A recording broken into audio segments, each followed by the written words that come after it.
The force is strong in my family. I have it. The Tauntaun has it. And I suppose these guys have that power too. It's the DigiGods! Please welcome the fully armed and operational Wade Major and Mark Kaiser.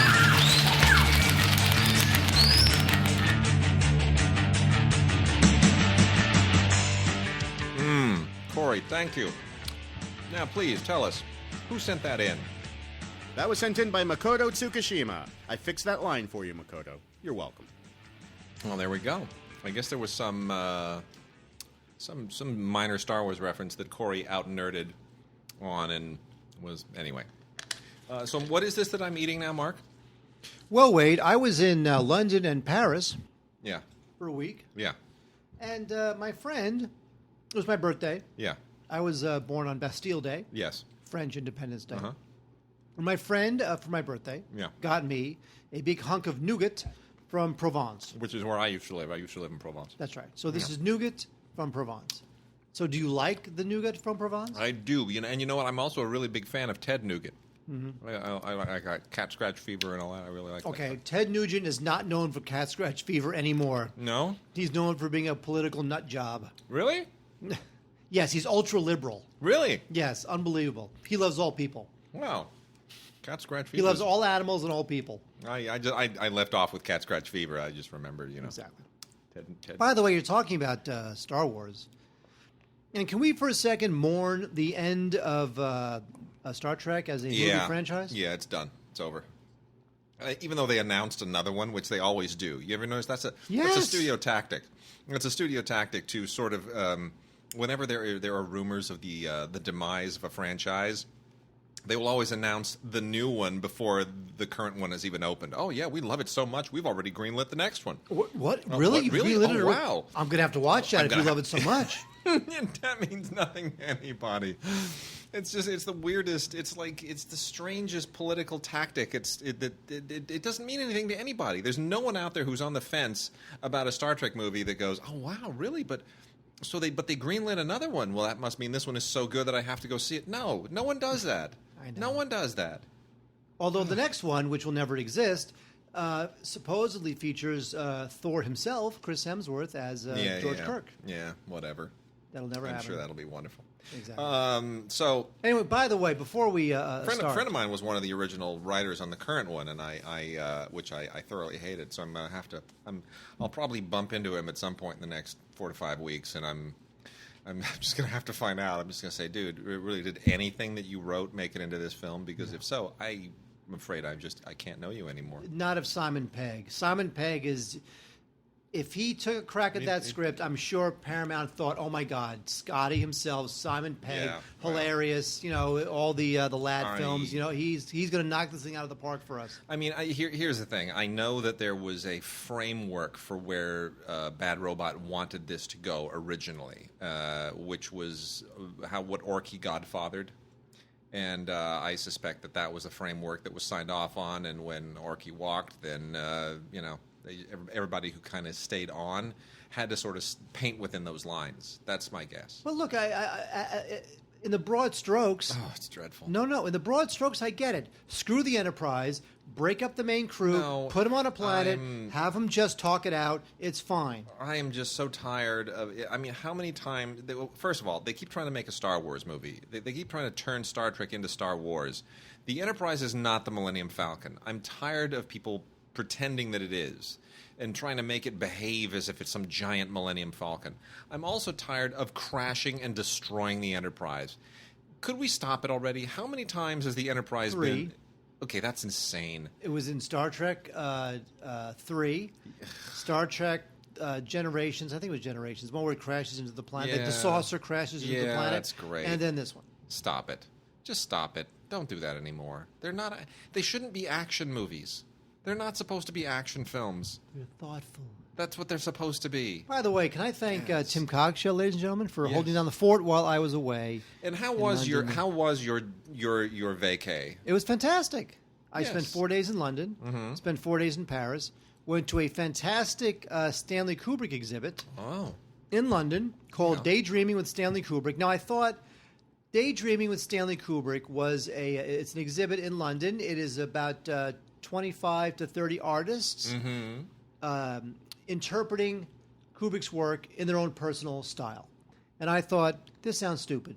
It's probably some guy who's going to put a Hitler mustache on Malcolm McDowell and call it art. Yeah. Turns out this thing was fantastic. Fabulous. Unbelievably good. I took a lot of pictures, a lot of video. Nice. It's called Daydreaming with Stanley Kubrick. If you're in London or love Kubrick and just want to know about it, you should Google it because I thought it was a total winner. Fantastic. And I ate a lot of food. The stuff you showed me before the show was really quite cool. Yes. Very cool. And by the way, Absolutely it was my birthday on Bastille Day. Yep. Had a fantastic birthday. Great morning. Great afternoon. Great early evening. Get back to my Airbnb, and 84 people are dead in Nice. Yeah, that sucks. I start getting all these texts from family and friends saying, "Are you in Paris or are you in Nice? Where are you? Are you okay?" I'm like, "Look, thank you for texting, but Nice is 600 miles away from Paris. I'm fine." Man, but it still casts a pall over the whole country, country, obviously. But it's funny now because that was the third terrorist attack in 18 months there in France, and so they mourn for like 12 hours, and then they go on with their day. It's like World War II, right? You eventually you get into a battle mentality, which is where, it's like being in London during the Blitz. Well, bombs are going to fall, but you got to live. Yeah. Right? I mean, there's stuff, for example, I mean, if you want to talk about that mindset a little bit, there's stuff in Kenneth Brownlow's amazing David Lean biography. Speaking of, we have a couple of books we're going to mention today. What? Top of the show. Got a giveaway, too. What? Some listener mail. Music. All kinds of fun stuff. Television, you name it. But giveaway, yes, I said giveaway, and 2 books. But there's some stuff in the Kevin Brownlow, David Lean biography when Lean was shooting his, the early part of his directing career was during the Blitz. And he was making a lot of those, those sort of British programmers in studios in London. And meanwhile, there are air raid sirens going off and bombs blowing nearby. And just to give you a sense of how committed David Lean was to the craft, he would sit there, and everybody else would be afraid that a bomb was going to hit them right there in the soundstage, and he would just be, cursing and really annoyed that the shaking of the building had interrupted a perfectly good take. That was he was purely focused on get this movie made while there are bombs falling all around them. Now, what would Brett? There you go. What would Brett Ratner have done in that situation? If Brett Ratner were directing a movie and bombs went off, what would he do? I don't know. He'd probably, He would climb underneath the nearest table, and cower like a coward. Perhaps. Be every man for himself. Yeah, perhaps. Perhaps true. But you know what? I'm not going to rip on him too much anymore because he's not really directing movies. He's putting money together for really good movies. Yeah. And every time I see Rat Pack on a movie now, I'm kind of excited. I'm like, this is a good movie. Yeah. I'm glad you went out and found the money. Don't direct. Just be a financier. Be a mogul. I am perfectly content with him being a mogul. You have Annapurna. He is. And you have Rat Pack. He is enabling the production of some really amazing movies. I agree. So a lot of the nasty things that I've said about Brett Ratner in the past, I kind of take them back because he's redeeming himself for me. He's facilitating some great stuff. I think it's a good thing. I think those nasty things you said about him actually forced him to stop directing. You were the one. I guess I was who forced him to stop directing. So Zack Snyder, please become a mogul and go get some money. Exactly. Anyway, speaking of, we're going to talk about a couple of Zack Snyder things today too. First off, though, I want to talk about a couple of books. Mark, books. We got a couple of books. One of them, I want to plug this phenomenal legal thriller. It's called Doubt by C.E. Tobisman, who happens to be a very, very good friend. And I am plugging this not just because it was written by a friend, but because it really is terrific. And I am not a legal thriller person, by the way. I'm not Scott Turow, Grisham. I've read those things. They make me want to shoot myself in the head. It never really makes sense to me. Scott Turow is just so dry and dull. But what's really great here, this is the first of one presumes to be a series based on the exploits of an attorney named Carolyn Auden, who has a bit of a shady background as a hacker and is trying to redeem herself as a young attorney. And it's kind of like Nancy Drew with an edge and grew up and got a legal degree. And the story here is actually quite cool. It all centers around investigation into there's like this GMO conspiracy going on, right? And you got to get to the bottom of it, right? Like that's what attorneys do. It's like if you're poisoning people, it's like the Aaron Brockovich, right? It's like an Aaron Brockovich deal. And so it's sort of you got to dip into your bag of tricks, your old hacker bag of tricks, to enable your new bag of tricks as an attorney, and you got to kind of use the dark side to enable the bright side. Anyway. Takes some really interesting turns, some very clever twists. Great character, by the way, the Auden character. So I highly recommend Doubt. Go on to Amazon and grab yourself a copy of Doubt by C.E. Tobisman. Very, very happy about that. And then also, this, as long as we were talking about Kubrick earlier, is pretty cool. Have you read this? Do you even know about this? I do not. You don't even know about this? I do not. That's amazing. I thought this had crossed your radar. So as though there aren't enough Kubrick books out there, there is a new one, Stanley Kubrick and Me, 30 Years at His Side.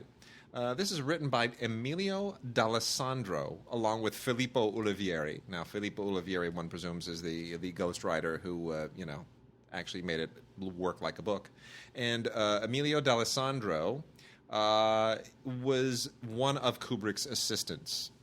Now, I think, as we all know, Kubrick had many assistants, and the one we're most aware of is his brother-in-law. But Lord Bullington, which is right. That was his name. Yeah. Hang on. I'm rusty. I know him as Lord Bullington from Barry Lyndon, but anyway. So here's the thing: you see a side of Kubrick here, which is rather. Oh, how would I put this? It's human and humane, but it's also not from the usual perspective of people who worked with Kubrick. Like if you read most Kubrick biographies, they're reverential, but they also sort of Leon Vitali, thank you. They're also, I should know that because I've met the guy a half a dozen times. They're also very reverential, but they're also larger than life, and you sort of get Kubrick painted in these broad strokes. And you don't. This is like the mortar between all of that stuff. This is the guy in those moments when he's just being a dude, when he's just being a guy, when he's just being Stanley. And the nice thing is that Emilio D'Alessandro is so unassuming. He really is. He's a very sweet, unassuming man, and he was Kubrick's personal assistant forever. I mean, for years and years and years. From Lolita all the way on through the 70s. It's really, really quite fascinating. And his background is great. He started as a race car driver, right? And there's a whole weird trajectory how he comes to Kubrick. So I recommend that. It fills in a lot of interesting blanks. And it shouldn't be a standalone biography, but if you've read any biographies of Kubrick, especially the what's the one with the silver cover, the first one that came out. I have that one. Oh my gosh, it's good. It's movie. It takes each movie as its own little chapter, except for the part where he's describing each and every photograph that Kubrick took during his career at Look, which is just infernal and forever. And you just go, really? Are you really going to actually describe every photograph because they didn't give you the rights to reprint them in the book? You don't need to describe every photograph. A man is standing next to oh my gosh, it's endless. But no, if you've read any of the other biographies, this one is a wonderful compliment. Doesn't really repeat anything. It's really a lot of fun. So that is Stanley Kubrick and Me, 30 Years at His Side. Sweet. Good stuff. Speaking of, as long as we're going to sidewind from this a little bit, we've been talking on the Facebook page about Stranger Things, which we will, of course, talk in more detail about when it finally comes out on DVD or Blu-ray or what have you. But Matthew Modine, of course, worked with Kubrick, Full Metal Jacket, and so forth, now has a wacky head of white hair, and he's creeping me out. I'm having nightmares about his hair. He looks good. No, he does look good. But how much of Stranger Things have you watched? Just the pilot? One episode. Oh my gosh, you have no idea what you're in for. Really? Oh my gosh, you have no idea. It's good? Do you realize no, let me tell you this. When you go to IMDb has their little movie meter and their star meter. On their movie meter, yeah, when it counts down, like, in the tops there's the Star Trek movie and there's Justice League and Wonder Woman and, it goes whatever. Number one is Stranger Things. It's more popular on their movie meter than movies. And when you go to their star meter, 4 out of the top 11 spots are actors from that thing. 3 of whom are not Winona Ryder. They're the kids. They're those kids, those the crazy, kids and the those girl. like weird, goofy-looking kids. Yeah, two of the boys and the girl. I mean, they're like they're no names, and who are the Duffer Brothers? Who are those people? I have no idea. I've got to do some research on this. This thing is just kicking a double dollar signs. It is amazing. Did you say a double dollar signs? Where'd you get that from? I sure did. Why don't you just say ass? Because it's kicking dollar signs. That's why. Well, Anyway. I enjoyed the pilot, and as I said on the It's Facebook terrific. page, by the way, pro tip: Yes. when you're going through Netflix from one episode to the other, don't read their synopses. No, don't. Because I did. I know, don't. And then Don't do episode that. 8, I won't say what it is, but don't worry, I won't say my what it is. gosh. Episode 8, it's like, and so now that the aliens from Voltron have come down, I'm like, what the hell, man? Why'd you put that in the description? Yeah, they shouldn't. They really shouldn't. Honestly, it's a pretty great show. It's a pretty great show. All right. It's worth rocking. You know how I am. Like, I watch no I know. TV, Yeah. and then I'll watch one episode of something, proclaim it good or bad, Yeah. and that's the end Yeah. of it. No, it's good stuff. It's really good. It's All right, speaking really of good stuff, wait, All we right, have not talked let- about anything. No, we haven't. We're not starting. I have not done this show in a month. We're not Okay. starting with that. All right, fine. One We're show gonna with that over there. Okay, fine. We talked about Jesus. Star Trek. We're going to knock off on TV. Star Trek, the whole Star Trek box set thing has gone completely to Mars now. And Star Trek Next Generation, the complete series, Next Generation complete series in a complete box set. All the other seasons have been released and independently. So now they said, okay, let's just crank that sucker out. And they put a 2 giant keep case set together, which is fine. It's sweet. It's got all the stuff that's already been previously released, including the reunification. It's 25 years after Star Trek: The Next Generation, and then Star Trek: The Next Generation inside the writers' room, and all the other fun extras that are part of this. So, the thing that amazes me is the original series had how many episodes? I think there was about 79. And yes. 78 if unless you include the menagerie as 2 parts, which makes 79. That's theoretically how we always do it. 78 or 79, depending on whether you count the menagerie as 2 parts. Nerd. There are 176 episodes of Next Generation. Correct. Almost 100 episodes more. Is it as good of a series? Is it 100 episodes as good as the original? Are there as many memorable episodes in those 176 as there were in the original 79? Well, okay, there are many, many answers to that, Yes. and we could spend a lot of time talking about this. Okay, I will say that The Next Generation completed its creative mission better than the original series. I would agree with that. But I will also say that there are more memorable episodes of the original series only because we had to watch those same damn 79 episodes for 15 years or whatever before the movie came out. Whereas in Next Generation, during that time, we had other Star Trek series, we had a billion reruns, we had films, there's all sorts of stuff going on. Right. So it's kind of it's a 2-part answer. All right. Don't you Fair agree enough. with me, Wade? I guess I do. I just feel like it's very, very hard for lightning to strike twice. And as much as I love Next Generation and a lot of the episodes, I think, okay, and sure, I'm a total nerd for the original show because it's nostalgia and it's what I grew up with. But the original show, A lot of the episodes sucked. I'm sorry. I could name at least 30 episodes that I think are just among the greatest hours of television in history. I'm not sure I can come up with 30 legendary hours of Next Generation. I could probably come up with 18. It's like maybe James 20. Bond. It's just not either your James Bond is Sean Yeah, Connery or your exactly. James Bond is I Roger suppose. Moore. I suppose. But anyway, I have the UK version. I've had the region-free UK release of the series for a while now, and I have to say that the packaging is really flimsy on the UK version, and on this version it's a little better, a little sturdier. Yeah. But the UK one, the only thing I don't like about it is that it's really flimsy packaging. Oh, well. So let's talk a little Soderbergh-ness here, if we could. What? On a couple of points. I'll let you go first. Well, we have season 1 of the Girlfriend Experience. This is on Stars, the little paid channel that could. Which is Kind about of. to be purchased by Not John Malone, the other guy. the other guy. No, it's why am I drawing a complete blank? Because you're old and you forget things. Yeah, I do. No, they're about to be folded into Lionsgate. Thank you, the Lionsgate television empire. Anyway, so this follows the what's her name? Christine. She's a second-year student at a law school in Chicago, and she enters the world of sex work, and is an expansion based on the book or the movie. The movie. This is an expansion of Soderbergh's 2009 film, which starred Sasha Grey, a film that I enjoyed very much, mainly because I love Soderbergh and everything he does. Soderbergh, who has, of course, famously kind of retired, at least from directing. Yeah.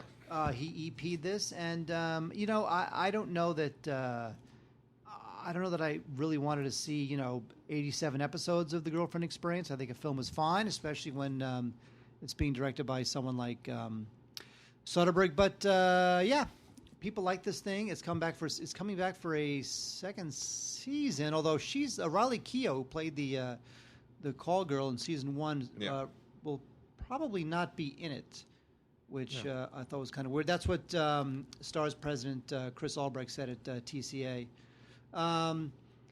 Anyway, so Girlfriend Experience, not bad. I would just as soon watch the movie again. And then also Soderbergh branded is the complete second season of The Knick on Cinemax with Clive Owen. I gotta say, I really wasn't sure where this thing would go in a second season. And for those who don't know, it's takes place in turn of the century, not the turn of the last century, but turn of the century, like 1900 turn of the century, and in a hospital which was more like a torture den in 1900. The hospitals were not what we know them to be today, obviously. And it deals with the politics and the excesses of that very, very primitive medical environment at the time, which is a fascinating backdrop, and especially the fact that the Thackeray character played by Clive Owen is such a really just vile, troubled character. I mean, he's kind of likable, but he's got his own issues, his substance issues, and his life issues, and he's not a completely clean character morally or psychologically. And that's interesting. The whole kind of almost gothic medieval vibe to the thing was it's still a little bit oppressive for me, but the style is great. The backdrop is great. I love the period. I think they recreate it beautifully. I think the whole concept is really cool, and heaps of bonus features here. The show just. I'm wondering where it's going to kind of go. The second season still it's as good as the first season, but I don't know. Have you watched any of it? Seen The Knick? I have not. Although I love Clive Owen and I love Soderbergh. Yeah, it's. So it seems like something I would watch and like. Yeah, I'm liking it. Not as much as Stranger Things, though. I'll tell you, Stranger Things. I'm all about Stranger Things. Exactly. My gosh, that is a great show. Hans Christian Andersen double feature, by the way. A little thing here from Mill Creek. Couple of. Where did that come from? I thought we're doing TV. We are. This is TV. No, it's not. These are both on TV. You made that up. These are original TV productions. Fine. I just want to plug this in real quick. Carry on. For those who enjoyed the animated monster success of Frozen, that is, of course, based on the Hans Christian Andersen fairy tale Snow Queen, which has been made into a movie probably 30 or 40 or 50 or 70 or 150 times. I don't know. It's ridiculous. There's a version of that stars Bridget Fonda, believe it or not, which is about 3 hours long. This was a Hallmark Hall of Fame deal in about 2002. And from roughly the same period is Hans Christian Andersen, My Life as a Fairy Tale, with Kieran Boo and supporting performances by James Fox and Simon Cowell, which is a nice little, kind of biopic-y thing. Not as cool as the Rankin Bass The Daydreamer, which is the one I grew up with, which has animation and all kinds of fun stuff. But it is engaging. It certainly is quite accurate. Not the Danny Kaye movie either. But so anyway, you get Hans Christian Andersen, My Life as a Fairy Tale, and Snow Queen on a Hans Christian Andersen double feature from Mill Creek, courtesy of Hallmark. Wade, Confirmation, which is the HBO film about the 1991 Clarence Thomas Supreme Court nomination hearings and how Anita Hill got roped into that in memorable, infamous fashion. This thing is okay. I have to say that this has been the year of some great O.J. Simpson docudramas. Oh, my gosh. We're revisiting all that era, aren't we? But I have to say, the O.J. stuff is fantastic. This seems... It's funny, FX really upped the game on that kind of stuff. So when you watch something like Confirmation, as completely professional and polished and well-meaning as it is, it just plays a little unadventurous, a little milquetoast, kind of flat. But it's still a great story. And Kerry Washington, who, is becoming a little too synonymous with Scandal, does a good job reminding us that she can do more as Anita Hill. And Greg Kinnear is in this, which I thought was, because having known Greg for many years, I still think it's really weird to see him in anything, because I just look at him and laugh because he's so damn funny. Anyway, so this thing is it's very well meaning. It runs a bit long, but it brings up a lot of important issues of race relations and gender equality and political maneuvering, stuff that is still very relevant today. And so it is worth it on that basis. Confirmation.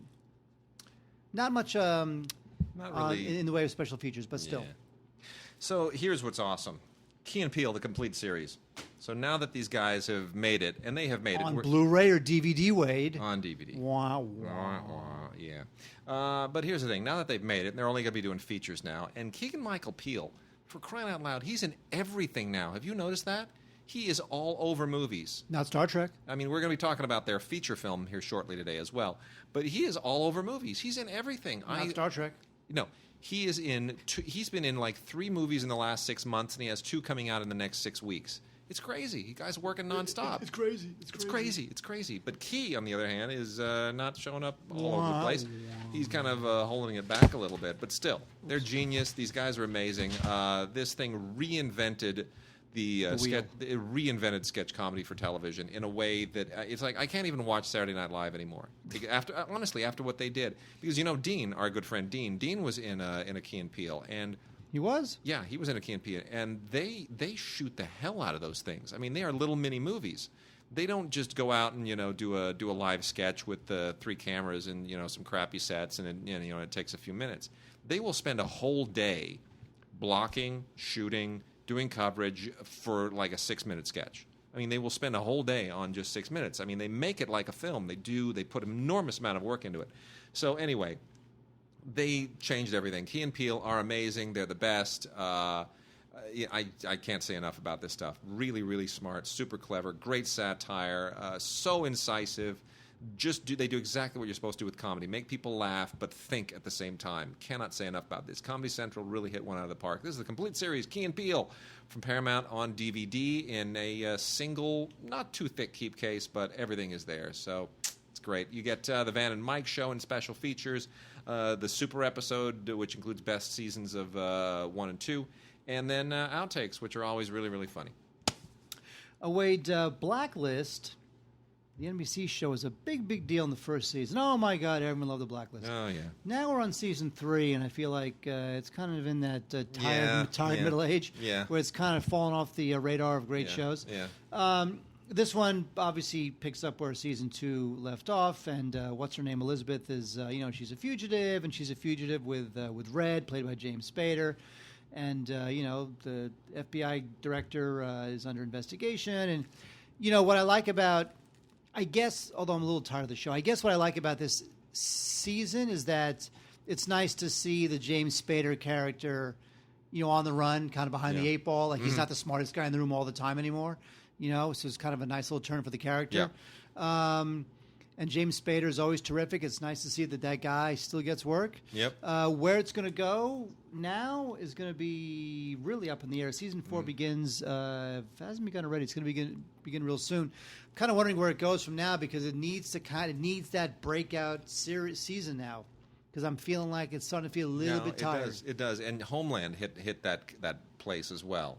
Where you.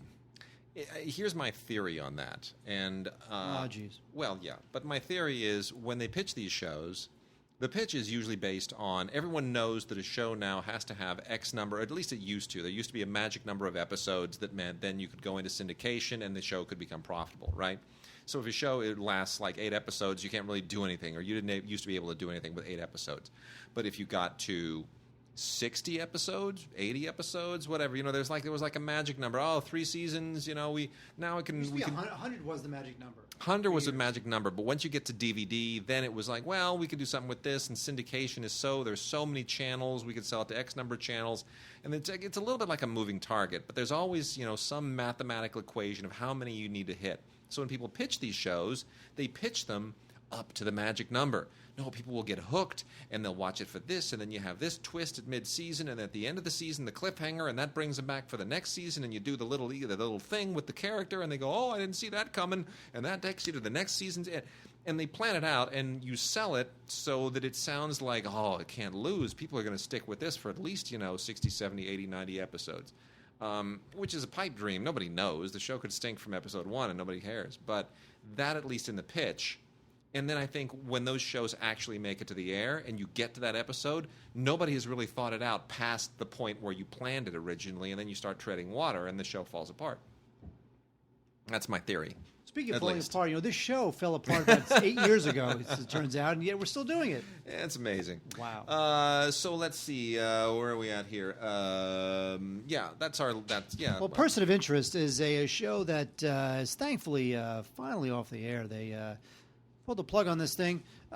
This stars Jesus Christ himself, Jim Caviezel. And, this thing never really took off. It had the other Nolan brother behind it. Anyway, so Jonathan Nolan and JJ's in it also. Anyway, so this 5th season and final season, which is on Blu-ray, it's abbreviated. It's very kind of pulpy, and it's wisecracking and that kind of stuff. I just think it's a little frantic for me. People running around. There's like little computer screens all over the place. I'm just was never really into the show. The show never really developed or became as clever as I think Jonathan Nolan wanted it to be and has been in the past. So I do like I do like Emerson. I think that guy's I forgot his first name already. The guy with the glasses, the nerd guy. I think he's super cool, but give him a show. Otherwise, I just don't want to see any more computer code flying across the screen. Not into it. All right, and I'm going to plow through some British television here real quickly, as long as we're on the TV I can take a bathroom break while you do that. You do that. All right, we got a bunch of stuff cool from Acorn as well. Vera, Set 6, gotta love it. Brenda Blethyn. This is worth watching just because Brenda Blethyn is so amazing. If you love British procedurals and British mysteries, it's just doubly cool.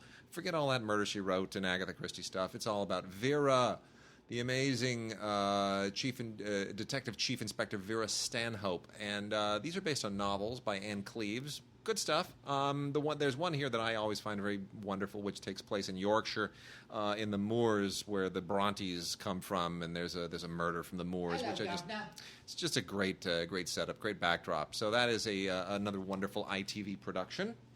And then the Canadian show that just will not go away, Murdoch Mysteries, season 9. If you've never seen this, it takes place pre World War II, the Edwardian period. And a lot of great crime-solving, fun stuff here. It is effectively a British show. I mean, it's 18 episodes here. The thing that makes this just utterly weird and bizarre is one of the guest appearances in this season. Mark, season 9 of Murdoch Mysteries will forever go down in history, and I'm going to show you the picture in a second because I don't know why, but they felt that they needed to publicize this because to me the picture tells you everything. There is someone who guests on this show as Mark Twain. Now, who possibly... you know what? I'm going to say it's Tom Selleck. I have no idea. Tom Selleck. Who is it? That Shatner? Yeah! That's awesome. Look at that mustache. William Shatner plays Mark Twain. Now, first of all, he looks nothing like... He doesn't even sound anything like Mark Twain. Mark Twain was like that guy was as thin as a reed. Yeah. Shatner's as fat as a tuba. It's the funniest thing in the world.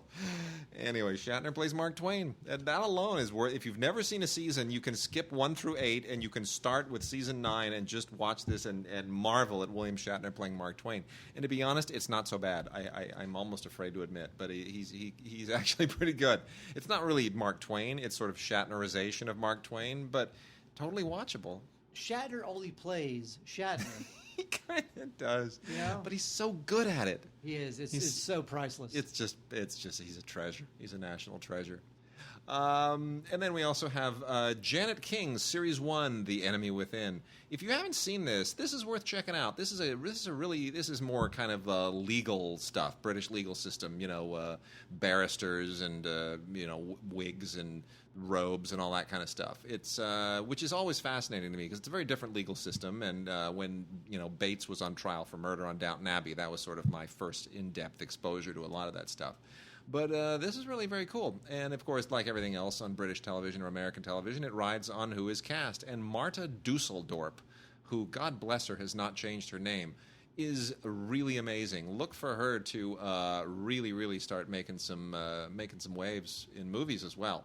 I expect her to show up in some big features, British and American, at some point. So when this, of course, has run its course, this is going to put her seriously on the map. Very, very well written, very intense, very, very smart. And a little bit like, what I was saying about Doubt, C.E. Tobisman's book Doubt. It is not, it doesn't take you for granted. It assumes that you aren't as familiar with the legal ins and outs. And it's very, very good, especially for the British thing. We talked about Star Trek Next Generation and the great Patrick Stewart, who shows up in 11th Hour, also from Acorn. This really entirely all about Patrick Stewart and his performance. He plays a kind of a forensic scientist for the British government, and he is kind of the guy. He's like the brains of the operation, who has to sort of figure out who's doing what. He's like a scientific forensic detective-y guy, if that makes sense. Sirensic. I don't want to make it sound like CSI, because it's not really CSI. It's all very methodical scientific detective work, like a little Sherlock Holmesian projected into the 20th century. But Patrick freaking Stewart, man, it's great. 4 episodes and 2 discs here. Good, serious, great British mystery stuff. And co-stars Ashley Jensen, who I am unfamiliar with, but have a certain admiration for after having seen it. And then lastly, The Hollow Crown. Some of us may remember that we talked about The Hollow Crown, the original television production of it, which also featured Patrick Stewart in a part. When this came out, I guess about a year and a half ago, maybe 2 years ago. And this is this is kind of putting together the Shakespearean works of Richard II, Henry IV, Part 1, Henry IV, Part 2, and Henry V. So that whole kingly lineage, that whole royal lineage, and those plays, putting it together in like a giant royal saga. Well, that has now been given not just the TV treatment, but the miniseries treatment, The Hollow Crown, The Wars of the Roses, Henry VI, Part 1, Henry VI, Part 2, and Richard III.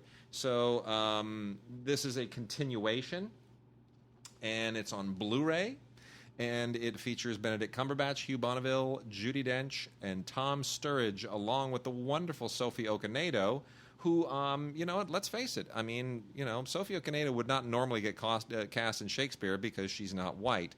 But you completely forget about that watching this because she's such an amazing actress. You remember her in Hotel Rwanda, right? She got an Oscar nomination? Yep. Phenomenal. So we continue the original television thing into this great new Blu-ray miniseries, which has much higher production value and great cast. And it's fantastic. I love this Hollow Crown stuff. Cannot get enough. I wish they'd release the original in Blu-ray, but they don't. And then Jack Irish, big on the Jack Irish here. We've got Jack Irish Season 1, both in Blu-ray and in DVD. And then Jack Irish The Movies, which also features Marta Dusseldorp. And Marta Dusseldorp is much more on my radar now, so I'm aware of her just generally in a way that I wasn't before. But anyway, Jack Irish, of course, the real star here is Guy Pearce. And Guy Pearce can do no wrong as far as I'm concerned. He's just, this is Australian for those that may not realize that Guy Pearce is Australian and everything Australian is Guy Pearce. But it's intense, it's gritty, it's tough, and he's essentially he's a detective, but he's the nastiest, meanest, dirtiest, toughest kind of detective, and I love it. Can't get enough of this. So, Jack Irish Season 1 and Jack Irish The Movies. Very cool. On Blu-ray. All right, that's it, Mark. Shall we do... You want to kick out this music? because we have music fans that listen as well. Let's hit the music, and then we'll drop into the new movies and enthrall everyone. You're waiting for new movies, Wade. I am, because we have a giveaway. Because we have a giveaway. Oh, we do? We do. We have a giveaway. Make sure you put that in the metadata. I will. Unbelievable. Yep. Wait, we have the return of Ruben Blades. Now, I know what you're saying. You're saying his name is not Blades, it's Blades. Ruben Blades. That's what I grew up on. Blades. No, it's Ruben Blades. He's cool. This guy, Ruben Blades, is a terrific musician. He's also a terrific actor. You have seen him in many films, and you probably don't even know it. And this thing is great. It's sort of like almost like a visual essay about him and his life. It's very impressionistic. It shows how really smart this guy is. It's not even really. I mean, it's about his music, but it's not really super focused on his music. There are some partial live recordings, but really, it's this thing starts at. It shows you how the designs that this movie has on Blades and who he is. The thing starts at the Harvard Law School commencement, right? Yeah. And so that means that you're in for something kind of special. It continues on to Panama, and then it lands in New York, and it's really good stuff. I just think this thing was just terrific. And I was never even much of a huge fan of his music. I respected him more than I wanted to listen to his music all the time. But he's a cool guy. He's a cool musician. He's a good actor. He's lived a great life. And if you want to check out Ruben Blades, check out The Return of Ruben Blades. Good stuff. All right. Hank Williams, the great Hank Williams. I truly hate country music. But Hank Williams But rocks. I have to say that there's certain people like Patsy Cline, Hank Williams, some of the classics. These guys are just fantastic. And so we have... Now this is... he is not Randy Travis. What happened to Randy Travis? He got arrested for running around naked, drunk, or something like that. By the way, wait, I just dropped something on the floor. I saw that. Did you hear that? Yes, it was the clumsiest thing I've ever seen. It's great. It reminds me that if it had been a bottle, it would have been like the bottle sound at the beginning of Van Halen's "Hot for Teacher." Remember, you hear that sound of the bottle hitting the. I want my pencil. Bonk, and then you hear a bottle hit the ground and roll. Who are you? I don't know. Anyway, this is Hank Williams, the Complete Mother's Best Collection Plus. That is what it is called. This is from the good folks at Time Life. This has everything. 142 songs, 15 CDs. It's got a DVD with a conversation with Hank's Mother's Best Band. That was the name of it, called Hank's Mother's Best Band. And the band includes Hank's daughter, Jet. And if you love Hank Williams, there's so much great stuff here. I mean, this thing is just... If you love country music, if you love Hank Williams, and you do not have this, I don't know what to tell you. Time Life, although we kind of make fun of them with the Time Life operators, and we kind of goof on them a little bit, they do come out with some great stuff. I got to say, there's nothing wrong here. So all the songs, you got the DVD, Hank Williams, the Complete Mother's Best Collection Plus, definitely a must-buy for you country fans, of which I am not, but I do love Hank Williams. We talk a lot about the Live at Montreux series. This thing has been around forever and ever and ever. And this is Live at Montreux, Paco and John. Now, wait. Yes. On July 15th, 1987. Yes. That's one day after my birthday. Mm-hmm. We had John McLaughlin and Paco de Lucia. Wow. These guys are virtuosos. Guitarists, fantastic. And this is a DVD, 2 CDs. The music is drawn from their solo albums, and also they do some covers here by folks like Chick Corea and Egberto Gismonti. And it's a great concert. These guys are great guitar players. They're very soulful. I have to admit not being super familiar with them when I pop this into my player, but now that I hear them, they're incredibly talented. So Paco and John, Live at Montreux from 1987. Definitely a good thing to watch if you love guitar players, virtuoso guitar players, which I do. And then, as long continuing into music documentary for just a moment, we have a Grammy-nominated doc here, The Greatest Ears in Town, the Arif Marden story. Arif Marden, for those who don't know, is one of those amazing producers who just sort of sat behind the scenes and produced hit after hit after hit after amazing hit, and took no credit for it. Obviously, because you're not supposed to when you're a music producer. You just kill the hits and you let the artists and the songwriters take all the glory. So Arif Marden gets a little bit of it back. This is a guy there's some producers like Phil Spector that we obviously all know about because they were very famous at the time and went on to kill people. And but this is Arif Marden, no idea. What an amazing story. Unbelievable. Unbelievable skill at finding talent, picking talent, nurturing talent. And when you see when you watch the doc, and they print a lot of the names of the major acts that he was a part of on the box. So if you see this in the store, if you see the artwork online, you'll know it's just amazing. But everybody from Dr. John to Dusty Springfield to Aretha Franklin, the Bee Gees, Willie Nelson, all styles, all over the map. This was not a guy who specialized in just bebop or pop or country or soul or R&B or blues. And no, he was all over the place. Just an amazing figure. So The Greatest Ears in Town, check that out, man. That is from Film Movement, fabulous doc, Grammy nominated. I'm going to call my company Bowel Movement. Yep, that's what you should do. Wade, Don Cheadle. Who doesn't love Don Cheadle? Guy's man. Yep. And Labor of Love, Don Cheadle directing the Miles Davis story, Miles Ahead. Yeah. Now, this one, I got to say, this is a risky film. And although I give him points for taking the chance, I don't know that the final product is as great as he has envisioned. He's great in it. Yeah, he is. You can't. After you watch this, you can't imagine anyone.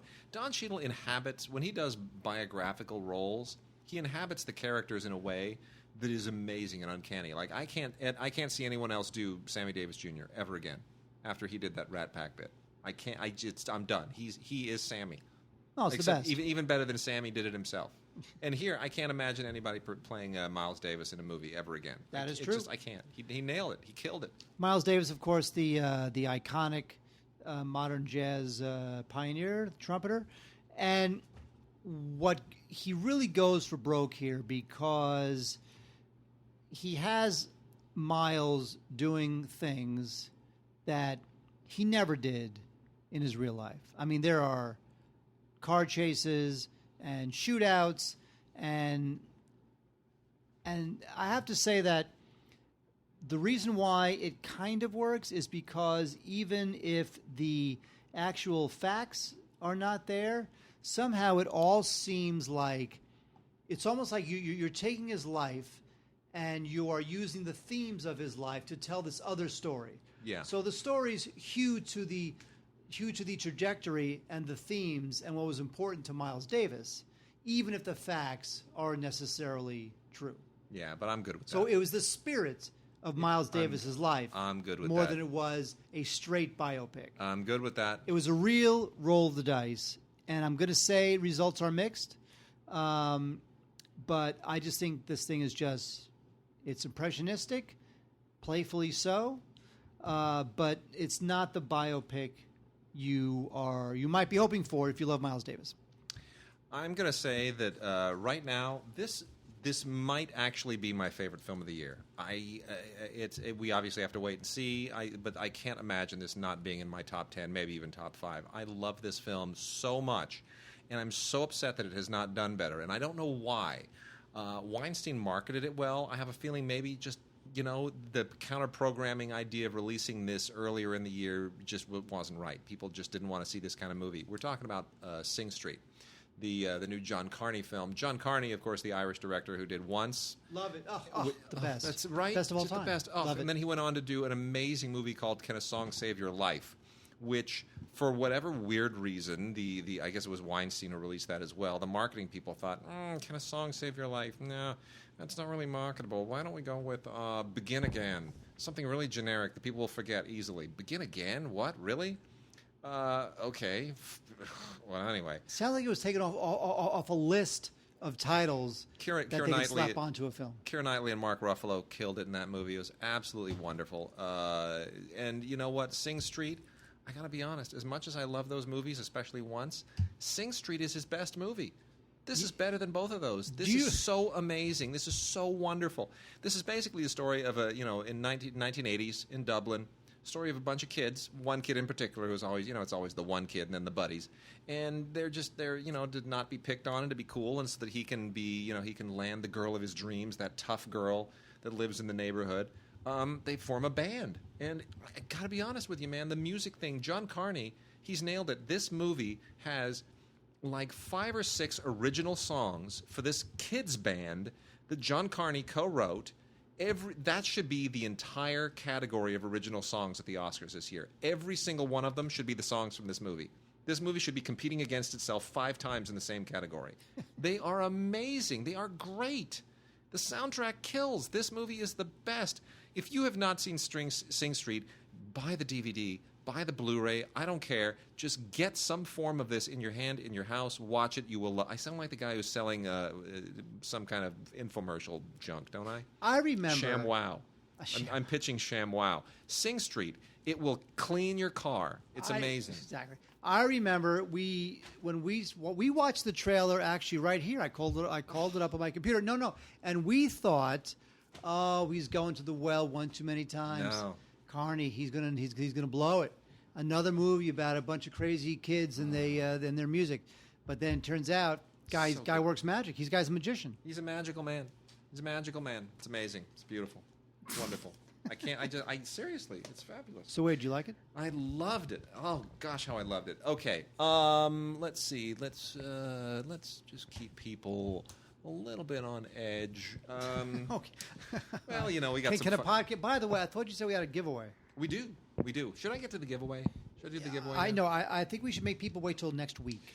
Well, let's hit a couple more of these. Okay. We'll just hit a couple more. Let me first, before I turn that over to you, let me just mention, as long as we're talking about Key and Peele, Keanu, which is Key and Peele's big theatrical debut, movie feature theatrical debut. Look, Mark, they sent us a Keanu calendar. See that? You know what Keanu is? He's a cat. Yeah. He's so dumb. Keanu's a cat. Basically, here's the deal. So Key. You're so dumb. So this is directed by Peter Atencio, who's directed like some of their stuff for their show, and then they produced it together. Key co-wrote it. It is, or actually, I'm sorry, Peele co-wrote it. Jordan Peele co-wrote it. Keegan-Michael Key co-produced it with Jordan Peele. Anyway, no, they are very, very funny in this. It's a very, very simple movie. It's got some weird little detours to it, but basically it deals with a lot of really interesting issues related to racial stereotyping and culture and in movies and so forth. They play a couple of guys. Well, one of them is married. The other one is not, and the other one is very kind. The one adopts a cat. The cat winds up being kidnapped by local thugs and gangsters, and they have to go undercover and pretend to be someone they are not in order to get the cat back. And they have to posture a lot, and all the stuff about stereotyping and ethnic, culture roles. Really, really very cleverly handled, just like it was on their show. Incredibly funny. The cameos are to die for. The cameos will just slay you. They are really clever and very smart. Also this is on Blu-ray, comes with Ultraviolet. I think it is absolutely terrific. I had a lot of fun with this movie. Oh, wait, I had no fun with The Perfect Match. Now, The Perfect Match is it's a romantic comedy featuring mostly African-American actors. And I have to say that, lame romantic comedies don't get better just because you put African-American actors in them. No. Although the whole cast is very likable. They're all very handsome and beautiful, very likable. Mm-hmm. The thing is that it's just really pablum. I mean, the thing is so predictable. Yeah. And right down to the wedding. It ends on a wedding, Wade. The last scene is at a wedding because it's so predictable. Anyway, this thing is just shop worn and cliched, and the only thing that gets you through it is the fact that the cast is it's a very genial cast. Terrence Jenkins, who, by the way, I used to work with Terrence Jenkins, a very, very nice man, and he's good in this. But I just think this thing is just predictable right down to the very last scene. And as appealing as the cast might be, it just can't help. Like a bad romantic comedy is a bad romantic comedy, whether it stars whites or African Americans or Mexicans or Chinese. I'm gonna agree. The Invitation. You know what? I'm going to recommend The Invitation. This is on Blu-ray. It's from Draft House. This is a really, really sharp movie. This is a Blu-ray DVD combo set with digital copy, not ultraviolet digital copy, by the way, but just regular run-of-the-mill old digital download copy, generic stuff. Here's the deal here. This is a Karen Kusama who did Girl Fight. Remember Girl Fight? Girl Fight was a big deal at Sundance. So Karen Kusama made this. This is the second film from a collective of investors that is making movies primarily to encourage movies directed by women. And Karen Kusama absolutely does Hitchcockian wonders with this thing. Phil Hay and Matt Manfredi, who are a couple of big studio hacks, they've written a lot of just big studio junk like the ride along movies. This is like a spec of theirs, which suggests to me that they are much better writers than their studio stuff suggests. So here's the deal: you have a guy and a woman who a guy and his wife who go to a weird kind of reunion of old friends at the home of his ex-wife and her new husband. And there's obviously this weird kind of little breakup thing, when did the marriage end and why did it end, which had to do with the death of their child, and they couldn't get over it. And that's seen a little bit in flashback. But what's going on now is this weird reunion of old friends, and there's like some weird religious culty thing going on. They've just gotten back from some, vacation in Central America where some kind of self-helpy, guru-y, culty guy has encouraged them to spread the word about the next step in life and all this kind of stuff. And you're thinking, okay, this is getting really creepy. And man, they turn the screws on this thing right up to the end, and I won't tell you where this thing goes to. But it is Hitchcockian brilliance the way that Kusama directs this thing. It's a very clever script, but this enclosed space in this one house with this small group of people, absolutely terrific. I cannot recommend this more highly if you are a fan of thrillers from Draft House. A really, really great, really tightly directed movie, The Invitation. And I'm not that familiar with anybody who's in it, so I'm not going to name them. Whose turn is it? Yours. What? Go ahead. Talk about that thing. Oh, my God. No, wait, this is good. Okay. Puerto Ricans in Paris. Mm-hmm. Stay with me. This is a comedy about two cops. Produced by... You know this is produced by, don't you? Oh, this is produced by some guy. Okay, some guy. Go on. I'll let you describe it first, and then I'll kick in the thing. All right. Well, I did notice that when I was watching it, but this is about these two childhood best friends, and they're both NYPD cops, and they go to Paris to track down this black market ring, and so it's basically about two Puerto Ricans in Paris. And I have to say, Luis Guzman is great. Luis Guzman is the man. How funny is Luis Guzman in everything he has done? Everything he's ever done. Everything he will ever do. Luis Guzman is one of my... He's like an Alec Baldwin or Sam Rockwell type. Yeah, everything he does, it's the guy great. I just smile when I look at him. I do too. I agree. So this thing is... Although, you know what? That being said, I think this thing is surprisingly pretty good. It's legitimately funny. It's kind of sweet. And I just think, they're endearing and they're funny. And I'm sorry, but I just think this thing was kind of cute. And I love Luis Guzman. What can I tell you? Okay, Wade, who produced this? Pitbull. Pitbull, the rapper. This was one of his kind of... He godfathered it. So I'm a big fan of Pitbull. I think he's cool. I think he's a cool dude. But I just think it's funny, it's like everybody's all these athletes and rappers are all producing movies now. Everybody's producing movies. Well, look at 50 Cent. That guy doesn't even make music anymore. He just does films. He just stars in a lot of them are straight to Blu-ray. Yeah, but he's making a lot. Yep. You know what? Quickly before the giveaway, Mark, go ahead and I'll let you talk about the. As long as we're on Paris, we'll continue the Parisian theme. Wade, a very, very highly recommended animated film for you today, April and the Extraordinary World. I love this film. This takes place in Paris in 1941, and it's about these scientists, and they're about to make this very incredible discovery about, human longevity. And I won't give any more away because that is where the adventure begins. I love this thing. This thing is just delightful and exuberant and playful and fast-moving, and I just think... You know what this movie is? I just realized. This movie is what The Adventures of Tintin Needed to be. Yeah. Or we would have thought it was. It's not. No. This, April and the Extraordinary World, this is the shizzle. I thought this thing was great. It is just joyful and fun, and I love the animation, and it's got a great voice cast. Paul Giamatti, Susan Sarandon, J.K. Simmons, Oscar winner right there, along, of course, with Susan Sarandon.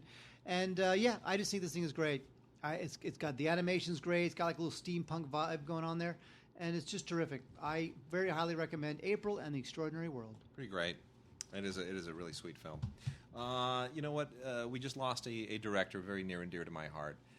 Gary Marshall passed away. And, Gary Marshall hails from a generation of amazing comedy writers and producers and directors that is fast dying out. I also just recently watched the new Norman Lear documentary. Have you seen that? Oh, another version of me? Yeah. I have not. It's phenomenal. It's phenomenal. And they all come from the same era, basically. This is that there are very few of them left. There's Jerry Lewis. And by the way, it was Martin and Lewis's TV show. That's where Norman Lear started. He was a writer-producer on that show. And they show clips of him in that, doing his shtick with Jerry. And, we got a few like Shecky Green. And, there aren't many left from that generation. Anyway, Gary Marshall hails from that same generation. He touched golden television in like 3 different decades, and at one point he had Happy Days and Laverne and Shirley, and there was like something else that was a top-rated show at that time on TV. It's amazing. Everything he touched was like Norman Lear. He could do no wrong at a certain point. Gary Marshall's very last film was Mother's Day, which a lot of critics dumped on. Now, I full disclosure, a friend of mine was an executive producer on this, so I was a little bit connected to this while it was shooting, and I got occasional stories from the set.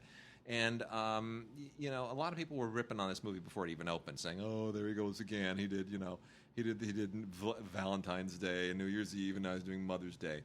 And people miss the point. Every one of these actors that's in this, Jennifer Aniston, Julia Roberts, Kate Hudson, Jason Sudeikis, and everybody else that's in this thing, nobody went to them and said, oh, how much money do we have to pay you to be in a Gary Marshall movie?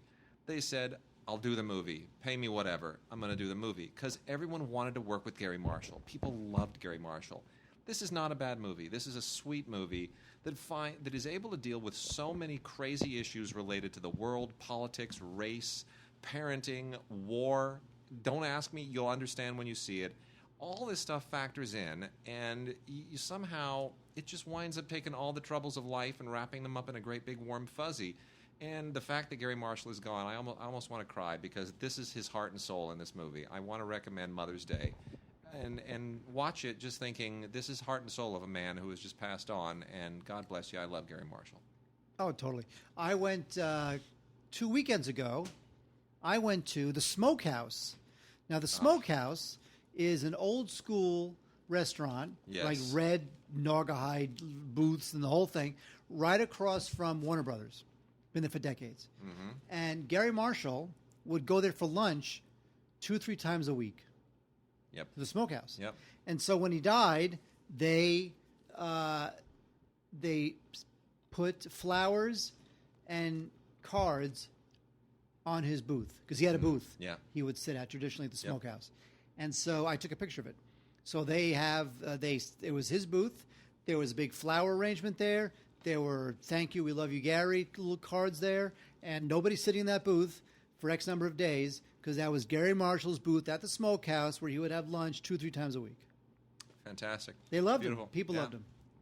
All right, Mark, here comes our giveaway. You ready for the giveaway? Okay, the giveaway is Last Days in the Desert with Ewan McGregor playing Jesus. Ewan McGregor? That's it. So, no, I am not going to ask you to put Jesus in the subject line. I know that's a lot of people are thinking, oh, it's We'll just do Ewan. Put Ewan in the subject line. That way we will find it easily. Put you in the subject line? No, Ewan. E-W-A-N. So put Ewan in the subject line. That's right. Put in the subject. Just put Ewan. E-W-A-N. E-W-A-N. If you would like a DVD of Last Days in the Desert, we are giving away 4 of them. 4 copies of Last Days in the Desert. This is an interesting film. I'm something of a modest expert in Jesus movies, and this is one of the ones that I think is it's a fascinating and unusual take. It basically deals with a portion of Jesus' life that is not really biblical. It is it's the 40 days of fasting and praying in the desert is glazed over. What actually happened there is not detailed. So this fictionalizes exactly what happened there. Now, Ewan McGregor he's an okay Jesus. He's a lot older than Jesus was when he died, so that part of it you kind of have to suspend your disbelief. But Rodrigo Garcia, who this was his passion project, wrote and directed it with some rather extraordinary cinematography by somebody who has won a lot of Oscars. Just want to say that Emmanuel Lubetsky does the cinematography here. Very lovely. And this deals with this sort of creates a very magical, realist interpretation of Jesus' period fasting and praying in the desert, with Ewan McGregor also playing the devil. It's a double role. It's interesting, right? Holy Christ. Isn't that interesting? No. And you also get his interaction with a certain family and their struggles, and it's quite interesting and quite intriguing what they do. Very interesting take. Really stands apart from most films that try to sort of do this spiritual dance that this film does. Very mysterious but hypnotic. And I think people who have a fascination with these particular kinds of films will enjoy it and appreciate the take on it. So I'm surprised it's not on Blu-ray, but it's not. So all we got on this are DVDs. Last Days in the Desert. Go ahead and send us an email with Ewan in the subject line, your name and address in the body of the email. Please make sure that it is date and time stamped no later than August 5th, Friday. And we will then alert you if you are a winner. We are giving away 4 of these, and then we will pop these things. We actually have them in-house, so we will be sending these to you, and you will not have to get them from someone else. Which takes forever. Which takes forever, oftentimes. Okay, Wade, real quick. Yes. Vigilante Diaries. This is a bad movie, Wade. This is a movie where Jason Mewes, you know him as the Kevin Smith guy, he stars as a video blogger. Oh, it's so modern. He's a video blogger. And he winds up in the same orbit as this Avenger dude who calls himself the Vigilante, and he thinks he's like a badass superhero type, but when he takes down the wrong bad guy, OMG, Wade. Oh, no. The Vigilante and Jason Mewes caught in the crossfire. No. Rival gangs. No. Unbelievable. Anyway, this is cobbled together from pieces of a web series, and it's supposed to kind of be a Tarantino-esque, Pulp Fiction, kind of like Kick-Ass, oh, look at us, we're being badass kind of people. But Director Christian Sesma, I just don't get it. It just feels like just a bunch of shootouts strung together. It just doesn't really go anywhere for me. Also, what else do we have? Oh, I got 3 indies here I should kick out real quickly. 1 on Blu-ray, 1 on DVD, 2 on Blu-ray. Louder Than Bombs was at Toronto last year. Great cast here. Jesse Eisenberg, I'm obviously not all that fond of usually, but he's good here. Gabriel Byrne, Isabelle Huppert, Amy Ryan, David Strathairn, and a lot of good people here. This is a family drama that how do I even put this? Isabelle Huppert plays a photographer who is deceased, but you see a bit of her in hindsight, and Gabriel Byrne is her husband, and her passing has wrought havoc on her 2 sons, one of whom, Jesse Eisenberg, is college age, and then the younger son is having a really hard time. He's like high school age, and how the residue of her passing, this great photographer, how the residue of her passing and the mourning just sort of really, really wreaks havoc with this family and the inability of the boys to connect to their father and vice versa, and the other people who sort of fall into the orbit. Amy Ryan, falls into the orbit. It's a really interesting psychological family drama, and I think it's worth checking out. Less worth checking out is Manhattan Night with Adrian Brody, which is a pretty straight-up detective noir, except without sort of the flashy and the cool feel of a noir. It's not in black and white. It's not in another period. There's no distance to it. There's no exoticism to it. So it feels a little bit pedestrian. Brody is really good. He plays a kind of a gritty journalist who's drawn by this femme fatale to look into the death of her husband, and of course, it winds up having all kinds of horrible consequences for his family and for everybody else in immediate circle. There's some good stuff in it, but I don't know. It just doesn't. It never really quite becomes a great noir. It just feels like it's imitating a great noir. Adrian Brody and then Yvonne Strahovski, who is quite good as the femme fatale. And then lastly, this was a big deal at Sundance as well. I don't quite know how I feel about this. The Bronze, which stars Melissa Rauch as a horrible human being. She was a bronze medalist at the Olympics for the United States gymnastic team, and she's been living with that glory ever since. She wears her little Olympic sweatsuit everywhere. She hasn't changed her hair. She is mean and cruel and foul and profane to everyone around her. She expects to be treated like a celebrity all the time, and she's very demanding, and she lives in a small town, and her glory days are long gone, and she's still coasting on it. Man, she hates her dad. It's a horrible, horrible situation. And then she has the chance to coach a girl to become sort of the next her, this really sweet girl who she just proceeds to abuse because, of course, she's jealous and doesn't want anybody to take her glory or her fame, as she is the most famous person in her town. In any case, it takes some very conventional turns and some unconventional turns. I think it's a really smart film. But when you have a character who is this hateful and dislikable, it's a really, really tough balancing act to make you kind of stick around for the full running time. So I can recommend The Bronze, but I'm just not sure that I really enjoy it. Cecily Strong from Saturday Night Live shows up. The great Gary Cole does kind of a bit of a variation on his character from Office Space as her dad. And that's The Bronze. Includes some deleted scenes. Sweet.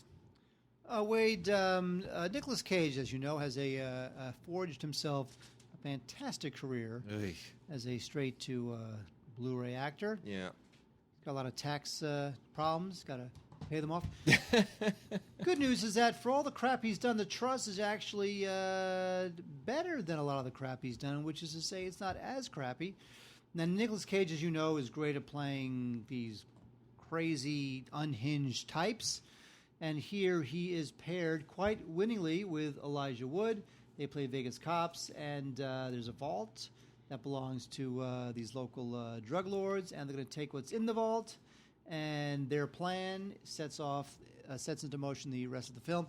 And so I have to say that Cage is funny and gets a lot of laughs, and he's got that whole nihilistic gallows humor of a cop thing right down. So the thing's pretty funny, dark.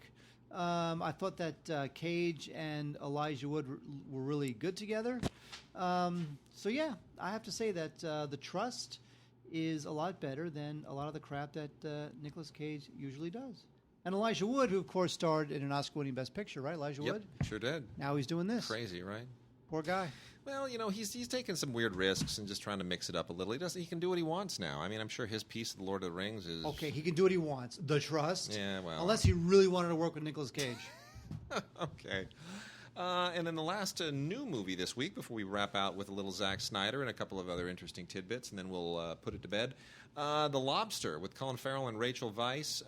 The Lobster is from a director that I have a great deal of contempt for. I shouldn't say contempt. I'm just not a big fan of Yorgos Lanthimos. Am I pronouncing that correctly? He did Dogtooth, which was awesome. It's horrible. Awesome. Horrible movie. How dare you? Dreadful movie. Anyway, Lobster. This is the weirdest sci-fi movie I think I've ever seen in my life. It's very, very strange.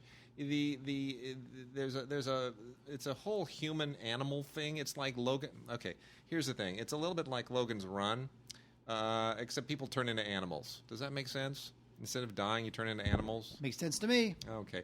So anyway, at some point in some weird alternative future, you've got Colin Farrell who has to, at the end of a certain period of time, fall in love and start his life anew, or he turns into a lobster. I don't know how to explain it, but Lanthimos is not the most annoying director in this movie.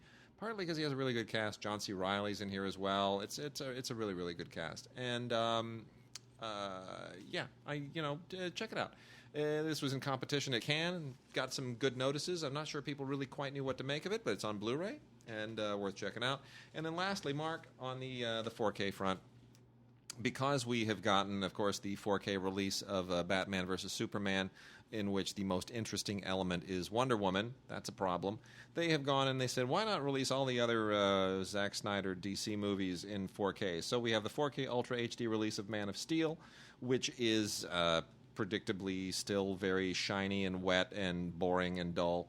And I just think it's a horrible Superman movie, but it's you know, is the 4K Ultra HD impressive? Yeah, I guess. I mean, for all that CGI contrasty poop, whatever. I just really intensely dislike this movie, but there it is. And then we have the ultimate cut of Watchmen on 4K Ultra HD. The complete story, which is actually even longer and more endless than the director's cut of Batman versus Superman. Have you seen this ultimate cut of Watchmen? I have not seen the ultimate cut. It is 215 minutes long. That's why I haven't seen it. It is endless. It is interminable. I don't know who thought this was a good idea. I really don't. Anyway.